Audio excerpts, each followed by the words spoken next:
ನಿನ್ನೆ ನಡೆದ SRH ಹಾಗೂ RCB ಪಂದ್ಯದಲ್ಲಿ ಏನಾಯ್ತು ಗೊತ್ತಾ? ವಿರಾಟ್ ಕೊಹ್ಲಿ ಮತ್ತು ಟ್ರಾವಿಸ್ ಹೆಡ್ ನಡುವೆ ಭಾರಿ ಹೀಟ್ ಸೃಷ್ಟಿಯಾಗಿತ್ತು. ಇದು ಸಾಮಾನ್ಯ IPL ಪಂದ್ಯ ಅಲ್ಲ. ಮೈದಾನದಲ್ಲಿ ಫುಲ್ ಅಗ್ರೆಷನ್, ಟೆನ್ಷನ್, ಆಟಿಟ್ಯೂಡ್ ಮತ್ತು ಕೊನೆಯಲ್ಲಿ ವೈರಲ್ ಆದ ಒಂದು ಮೂಮೆಂಟ್ ಏನ್ ಗೊತ್ತಾ?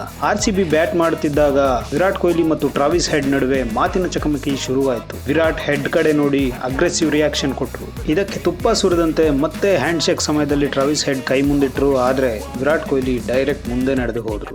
ಈ ಒಂದು ಮೂಮೆಂಟ್ ಈಗ ಸೋಷಿಯಲ್ ಮೀಡಿಯಾದಲ್ಲಿ ಫುಲ್ ವೈರಲ್ ಆಗಿದೆ. ಈ ಘಟನೆ ಬಗ್ಗೆ ಫ್ಯಾನ್ಸ್ ಏನ್ ಹೇಳ್ತಾರೆ ಅಂದ್ರೆ, ಹೆಡ್ಗೆ ಈ ಸಲ IPL ನಲ್ಲಿ ಸರಿಯಾದ ಗುರುತು ಸಿಕ್ಕಿಲ್ಲ, ಅದಕ್ಕೆ ಈ ತರ ಎಲ್ಲ ಮಾಡ್ತಾ ಇದ್ದಾರೆ ಅಂತ ಹೇಳ್ತಾ ಇದ್ದಾರೆ.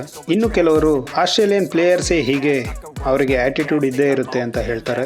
ಇನ್ನು ಕೆಲವರು ಹೇಳ್ತಾರೆ, ನಮ್ಮ ಭಾರತದ ಪ್ಲೇಯರ್ಗಳನ್ನ ನಾವು ಬಿಟ್ಟುಕೊಡೋ ಮಾತೇ ಇಲ್ಲ ಅಂತ ಹೇಳಿ. ಒಟ್ಟಾರೆ ಹೇಳೋದಾದ್ರೆ, ಆಸ್ಟ್ರೇಲಿಯಾ ಆಟಗಾರರಿಗೂ ಹಾಗೂ ವಿರಾಟ್ ಕೊಹ್ಲಿಗೂ ಇದೇನು ಹೊಸದಲ್ಲ.